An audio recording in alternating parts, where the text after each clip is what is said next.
మున్సిపాలిటీలో రాజకీయ రసవత్తరంగా మారుతుంది.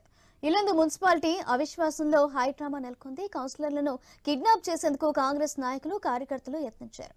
ఒక సిపిఐ ఇద్దరు బీఆర్ఎస్ కౌన్సిలర్లను లాక్కెళ్లే ప్రయత్నం చేశారు. దీంతో ఎంపీడీఓ కార్యాలయంపై దాడి, అద్దాలు ధ్వంసం చేశారు.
ఇల్లందు మున్సిపాలిటీలో రాజకీయ రసవత్తరంగా మారుతుంది. ఇల్లందు మున్సిపాలిటీ అవిశ్వాసంలో హైడ్రామా నెలకొంది. కౌన్సిలర్లను కిడ్నాప్ చేసేందుకు కాంగ్రెస్ నాయకులు కార్యకర్తలు ప్రయత్నించారు.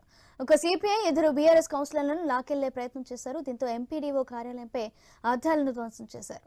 రేటు ఇదే విషయానికి సంబంధించి మరింత సమాచారం ఖమ్మం నుంచి మా ప్రతినిధి నవీన్ అందిస్తారు.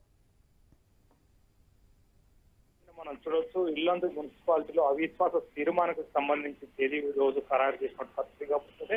అవిశ్వాసానికి ఎవరైతే కౌన్సిలర్ ఉన్నారో 17 మంది కౌన్సిలర్లు హాజరైన నేపథ్యంలో కొంతమంది కిడ్నాప్ ప్రయత్నం చేశారని చెప్పి కూడా బీఆర్ఎస్ కార్యకర్తలు చేస్తున్న పరిస్థితి కాబట్టి వాస్తవానికి ఎందుకంటే మొదటి నుంచి కూడా ఇక్కడ బీఆర్ఎస్ లో ఉన్నటువంటి వాళ్ళందరూ కూడా ఒక చైర్పర్సన్ అతను కాంగ్రెస్ పార్టీలోకి వెళ్ళిన పరిస్థితి కాబట్టి కాంగ్రెస్ పార్టీలోకి వెళ్ళిన నేపథ్యంలో బీఆర్ఎస్ కౌన్సిలర్లు మొత్తం కూడా అతని మీద చైర్పర్సన్ మీద అవిశ్వాస తీర్మానం పెట్టారు. ఈ నేపథ్యంలోనే అతను అవిశ్వాసం నుంచి మున్సిపల్ చైర్పర్సన్ నుంచి తొలగించాలని చెప్పేసి కూడా బీఆర్ఎస్ సంబంధించిన 17 మంది కౌన్సిలర్లు కూడా తీర్మానం చేసి కౌన్సిల్లో తీర్మానం చేసిన పరిస్థితి కాబట్టి ఈ రోజు అవిశ్వాసం ఉన్న నేపథ్యంలో కొంతమంది కౌన్సిలర్ని కాంగ్రెస్ పార్టీ నాయకులు కిడ్నాప్ చేసే విధంగా వ్యవహరించారు. కొంతమందిని తీసుకెళ్లారని చెప్పేసి కూడా బీఆర్ఎస్ కార్యకర్తలు అయితే ఆరోపిస్తున్న పరిస్థితి కాబట్టి అయితే పూర్తి స్థాయిలో కూడా ఇల్లందు మొత్తం కూడా 144 సెక్షన్ విధించిన పరిస్థితి కాబట్టి ఈ నేపథ్యంలోనే అక్కడికి సంబంధించి అంటే మాజీ ఎమ్మెల్యే బీఆర్ఎస్ సంబంధించిన మాజీ ఎమ్మెల్యే హరిప్రియ వచ్చింది. అంతేకాకుండా MLA present MLA Congress party సంబంధించిన కోరం కనుక వీళ్ళిద్దరు రావడంతో కూడా ఉద్రిక్తత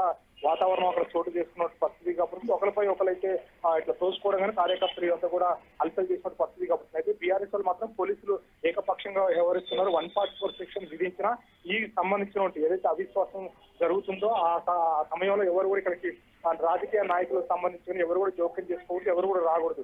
ఈ నిబంధనలు ఉన్నా కానీ అందరూ ఆ ప్రభుత్వం సంబంధించిన అదే అధికార పార్టీకి సంబంధించిన నాయకులు ఇక్కడికి వచ్చారని చెప్పి కూడా బీఆర్ఎస్ ఆరోపిస్తున్న పరిస్థితిగా పడుతుంది. అయితే ఇద్దరు కౌన్సిలర్లు దాదాపు మనం చూడొచ్చు, ఎంపీడీఓ కార్యాలయానికి ఇద్దరు కౌన్సిలర్లను కూడా కాంగ్రెస్ పార్టీ కిడ్నాప్ చేసిందని చెప్పి బీఆర్ఎస్ చెప్తున్న పరిస్థితి కాబట్టి ఒక ఉద్రిక్త వాతావరణం అంటే ఇల్లందులో చోటు చేసుకున్న పరిస్థితి కనపడతా ఉంది.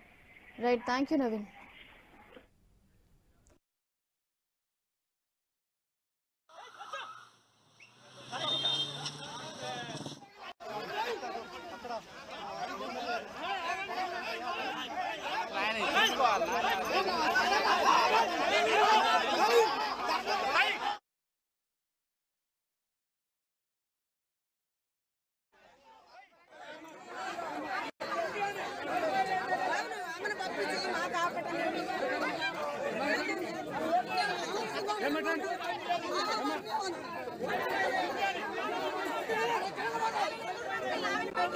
పంపిస్తారు.